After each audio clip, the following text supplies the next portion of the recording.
আল্লাহ এবং বান্দার মাঝে যেই সম্পর্ক, এটা হচ্ছে মহব্বতের সম্পর্ক, ভালোবাসার সম্পর্ক।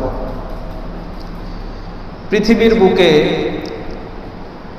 যত সম্পর্ক রয়েছে এই সম্পর্কগুলিকে মুফাসসিরিনে কিরাম প্রথমত দুই ভাগে বিভক্ত করেছেন। এক নাম্বার হচ্ছে মানুষের সঙ্গে মানুষের আইনি সম্পর্ক, আর দুই নাম্বার হচ্ছে মহব্বতের সম্পর্ক, ভালোবাসার সম্পর্ক। আইনি সম্পর্ক কাকে বলা হয়? দেশ প্রধান যারা থাকেন, যারা তাদের দেশের কাজে নিয়োজিত থাকেন, এদের মাঝে যেই সম্পর্ক থাকে, রাজা প্রজাদের মাঝে যেই সম্পর্ক থাকে, এই সম্পর্ককে বলা হয় আইনগত সম্পর্ক। কেননা একটা দেশ পরিচালনা করার জন্য কিছু নিয়ম নীতি থাকে, কিছু আইন থাকে। রাষ্ট্র পরিচালনা করার জন্য নিয়ম নীতি, আইন কানুন থাকে। এই নিয়ম কানুন, আইন কানুনের মধ্যে লিপিবদ্ধ থাকে যে তুমি একজন দেশের দায়িত্বশীল লোক, একজন রাজা, বা তোমার অধীনে অনেক প্রজা রয়েছে।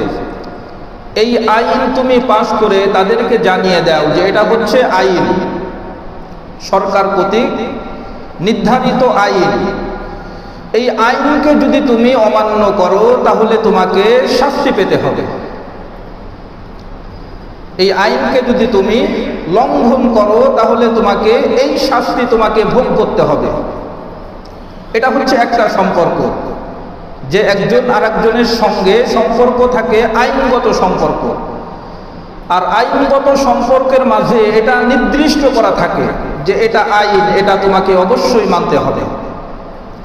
উল্লেখ করা থাকে যে এটা আইন, তুমি যদি চুরি করো তাহলে চুরির শাস্তি এটা হবে, তুমি যদি মানুষ হত্যা করো তাহলে মানুষ হত্যা করার শাস্তি এটা হবে, তুমি যদি জেনা করো তাহলে জেনা করার শাস্তি এটা হবে। এটা আইনের মধ্যে লিপিবদ্ধ থাকে, যার কারণে এটা বারবার বলার প্রয়োজন হয় না। একবার উল্লেখ করা থাকলেই সেটা যথেষ্ট হয়ে যায়। এটা হচ্ছে আইনগত সম্পর্ক। আর একটা সম্পর্ক হচ্ছে মহব্বতের সম্পর্ক, ভালোবাসার সম্পর্ক। যেমন একজন সন্তানকে পিতামাতার যে সম্পর্ক থাকে, এই উভয়জনের সম্পর্ক হচ্ছে ভালোবাসার সম্পর্ক, মহব্বতের সম্পর্ক। কিভাবে? দেখবেন একজন পিতা তার সন্তানকে ভালো মানুষ বানানোর জন্য, উত্তম শিক্ষায় শিক্ষিত করার জন্য পিতা তার সন্তানকে বারবার বলতে থাকে যে বাবা তুমি লেখাপড়া করো, যদি তুমি লেখাপড়া করো তাহলে তুমি বড় মানুষ হতে পারবে, যদি তুমি লেখাপড়া করো তাহলে তুমি সমাজের মধ্যে সম্মানিত ব্যক্তি হতে পারবে, যদি তুমি লেখাপড়া করো তাহলে তোমার দাম অনেক বেশি হবে, যদি তুমি আলেম হতে পারো তাহলে তুমি দুনিয়া এবং আখিরাতের উভয় জাহানের সফলতা অর্জন করতে পারবে। একজন পিতা তার সন্তানকে বারবার এই তাশকিল করতে থাকে। বারবার বুঝের মাধ্যমে একজন পিতা তার সন্তানকে বারবার বলতে থাকে। দেখেন মহব্বতের সম্পর্ক কাকে বলা হয়? পিতা যেমনি ভাবে তার সন্তানকে বারবার সচেতন করে, বলে থাকে যে বাবা তুমি লেখাপড়া করলে এই হবে, তুমি যদি বড় শিক্ষিত হও তুমি ডাক্তার হতে পারবে, ইঞ্জিনিয়ার হতে পারবে, তুমি বড় আলেম হতে পারবে। বারবার একজন পিতা তার সন্তানকে বলতে থাকে। লেখাপড়া না করার যে কুফল রয়েছে, এই কুফলের কথাও পিতা তার সন্তানকে বারবার বলতে থাকে যে লেখাপড়া না করলে মানুষে তোমাকে সম্মান করবে না, মানুষে তোমাকে ভালো বলবে না, তুমি খারাপ হয়ে যেতে পারো, তোমার জ্ঞানের আলো খুলবে না। এভাবে দেখা যায় পিতা তার সন্তানকে বারবার বুঝাতে থাকে। এটা হচ্ছে মহব্বতের সম্পর্ক, ভালোবাসার সম্পর্ক। আল্লাহ এবং বান্দার মাঝে কোন সম্পর্ক রয়েছে, এটা হচ্ছে আমার মূল পয়েন্ট। আল্লাহ এবং আল্লাহর বান্দার মাঝে কোন সম্পর্ক? আইনগত সম্পর্ক নাকি মহব্বতের সম্পর্ক? মহব্বতের সম্পর্ক। কিভাবে বুঝবো? আল্লাহ সুবহানাহু ওয়া তাআলা কুরআনুল কারীমের মধ্যে নামাজের কথা আল্লাহ তাআলা কয়বার বলেছে বলেন তো? অসংখ্য জায়গায়। কুরআনে কারীমের অসংখ্য জায়গায় আল্লাহ রাব্বুল আলামিন তার বান্দাকে হুকুম করেছেন, বান্দা তুমি নামাজ কায়েম করো। আল্লাহ যদি একবার কখনো কোনো নির্দেশ করেন, একবার যদি বলেন যে বান্দা এটা তোমাকে করতে হবে, তাহলে বান্দার জন্য সেটা ফরজ হয়ে যায়।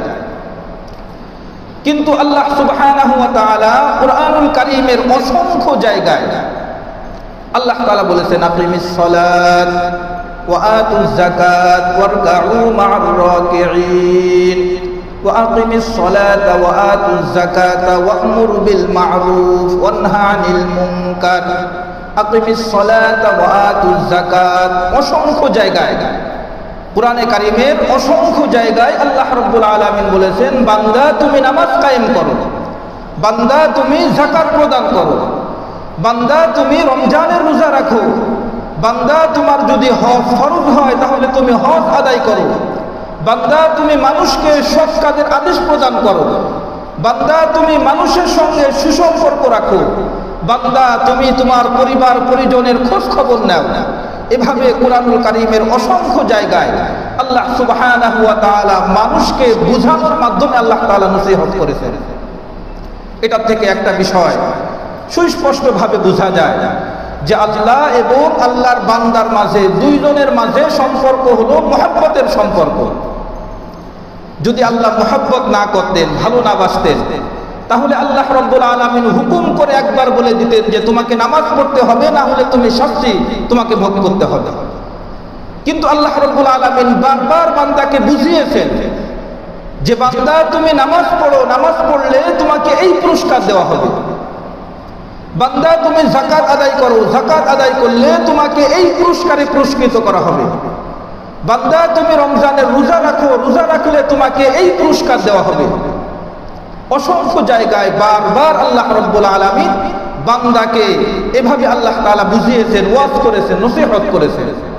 যেমনি ভাবে পিতা তার সন্তানকে ভালো মানুষ বানানোর জন্য, সম্মানিত বানানোর জন্য, বড় বানানোর জন্য যেমনি ভাবে পিতা সন্তানকে নসিহত করে থাকে, ঠিক ওই রকম ভাবে আল্লাহ সুবহানাহু ওয়া তাআলা আল্লাহ তার মহব্বতের বান্দাকে এভাবে বারবার বুঝাতে থাকেন যে বান্দা তুমি এই কাজটা করো, তাহলে আমি আল্লাহ তাআলার পক্ষ থেকে এমন পুরস্কার তুমি পাবে। সুবহানাল্লাহ বলেন সকলে। আল্লাহ এবং বান্দার মাঝে সম্পর্ক হচ্ছে মহব্বতের সম্পর্ক।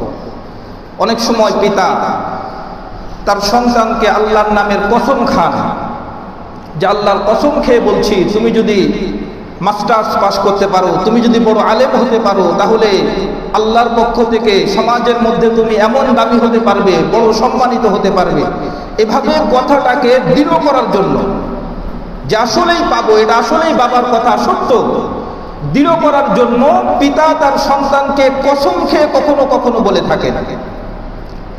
ঠিক ওই রকম ভাবে আল্লাহ সুবহানাহু ওয়া তাআলা নিজেও বান্দাকে বুঝানোর জন্য আল্লাহর ওয়াদা যে সত্য, আল্লাহর ওয়াদা যে সত্য, এটা বোঝানোর জন্য আল্লাহর নিয়ামত যে সত্য, আল্লাহর প্রতিদান পুরস্কার যে সত্য, এটা বোঝানোর জন্য আল্লাহ তাআলা কুরআনুল কারীমের অসংখ্য জায়গায় আল্লাহ তাআলা বিভিন্ন জিনিসের কসম খেয়েছে। আল্লাহর কি কসম খাওয়ার প্রয়োজন হয়? কোনো প্রয়োজন নেই। আল্লাহ তার বান্দাকে বোঝানোর জন্য আল্লাহর কসম খাওয়ার প্রয়োজন নেই। কিন্তু আল্লাহ রাব্বুল আলামিন কুরআনুল কারীমের অসংখ্য জায়গায় আল্লাহ তাআলা কসম খেয়েছেন। আল্লাহ তাআলা কয়েকটি কসম খেয়ে বলেন যে আমি অবশ্যই আল্লাহ রাব্বুল আলামিন মানুষকে সুন্দর আকৃতিতে সৃষ্টি করেছি, যে আমি অবশ্যই আল্লাহ রাব্বুল আলামিন মানুষকে সুন্দর আবহাওয়ায় আল্লাহ তাআলা আমি সৃষ্টি করেছি মানুষদেরকে। আল্লাহ তাআলা বলেন ওয়াল আসরি ইন্নাল ইনসানা লাফি খুসর, সময়ের কসম। এখানেও আল্লাহ রাব্বুল আলামিন কসম খেয়েছেন যে সময়ের কসম, মানুষেরা ক্ষতিগ্রস্ত, তবে ওই সমস্ত মানুষ নয়।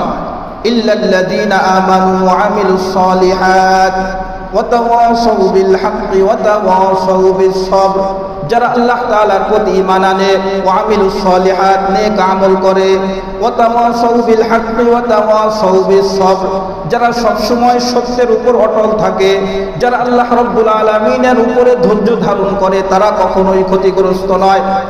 এখানেও আল্লাহ কসম খেয়েছেন যে মানুষ, সময়ের কসম, মানুষ ক্ষতিগ্রস্ত, তবে তারা নয় যারা আল্লাহর প্রতি ঈমান আনে, নেক আমল করে, সত্য এবং সবরের উপর ধৈর্য ধারণ করে, তারা কখনোই ক্ষতিগ্রস্ত হবে না। এখানেও আল্লাহ তাআলা কসম খেয়েছে। অসংখ্য জায়গায় সূরা শামসের মধ্যে আল্লাহ তাআলা অনেকগুলি বিষয় নিয়ে কসম খেয়েছেন। ওয়াশ শামসি ওয়া দুহাহা ওয়াল কমারি ইযা তালাহা ওয়ান নাহারি ইযা জাল্লাহা ওয়াল লাইলি ইযা ইয়াগশাহা ওয়াস সামাই ওয়া মা বানাহা ওয়াল আরদি ওয়া মা তাহাহা ওয়া নাফসিন ওয়া মা সাওয়াহা ফাআলহামাহা ফুজুরাহা ওয়া তাকওয়াহা قد أفلح من زكاها وقد خاب من دساها। আল্লাহ তাআলা বলেন চন্দ্রের কসম। অনেকগুলি বিষয় নিয়ে আল্লাহ কসম খেয়েছেন। আল্লাহ তাআলা বলেন চন্দ্রের কসম এবং এর আলোর কসম, সূর্যের কসম, সূর্যের আলোর কসম, দিনের কসম, দিনের আলোর কসম, রাতের কসম, রাতের অন্ধকারের কসম। আল্লাহ তাআলা বলেন আসমানের কসম, যিনি আসমানকে বিস্তীর্ণ করেছেন তার কসম, জমিনের কসম, জমিনকে যিনি সাজিয়েছেন তার কসম। আল্লাহ রাব্বুল আলামিন বলেন মানুষের কসম, মানুষকে যিনি সৃষ্টি করেছেন। আল্লাহ তাআলা বলেন অনেকগুলি কসম খাওয়ার পরে আল্লাহ তাআলা বলেন কদ আফলাহা মান যাক্কাহা ওয়া কদ খাবা মান দাসসাহা। সফল কাম ওই ব্যক্তি যেই ব্যক্তি নিজেকে পরিশুদ্ধ করল। ওই ব্যক্তি সফলতা অর্জন করতে পারবে যেই ব্যক্তি নিজেকে পরিশুদ্ধ করলো। ওয়াকাদ খাবা মান দাসসাহা, এবং ব্যর্থ ওই ব্যক্তি যেই ব্যক্তি নিজেকে কলুষিত করলো। এভাবে আল্লাহ সুবহানাহু ওয়া তাআলা কুরআনুল কারীমের অসংখ্য জায়গায়, অসংখ্য আয়াতে আল্লাহ তাআলা বিভিন্ন জিনিসের কসমকে আল্লাহ তাআলা বলেছে, মানুষদেরকে বুঝিয়েছেন, মানুষদেরকে নসিহত করেছেন যে বান্দা তুমি এটা করো, এটা করলে তোমার জন্য কল্যাণ রয়েছে, এটা করলে তোমার জন্য ভালাই রয়েছে, মঙ্গল রয়েছে, বান্দা তুমি এটা করো। যেমনি ভাবে পিতা তার সন্তানকে কসম খেয়ে বিভিন্ন জিনিস বুঝিয়ে থাকে। এটা কি কারণে হয় বলেন তো? মহব্বতের কারণে, ভালোবাসার কারণে। আল্লাহ এবং আল্লাহর বান্দার মাঝে যেহেতু মহব্বতের সম্পর্ক, যেহেতু ভালোবাসার সম্পর্ক, এজন্য আল্লাহ রাব্বুল আলামিন বান্দাকে বারবার এভাবে আল্লাহ তাআলা বুঝিয়েছেন। একই নির্দেশ আল্লাহ তাআলা বারবার করেছেন যে বান্দা তুমি এটা করো। এমনকি আল্লাহ তাআলা কসম খেয়েও বারবার বান্দাকে বুঝিয়েছেন যে বান্দা এটা করো, তাহলে আমি আল্লাহ রাব্বুল আলামিনের নিকট থেকে তুমি বড় পুরস্কার পেতে পারবে। সুবহানাল্লাহ।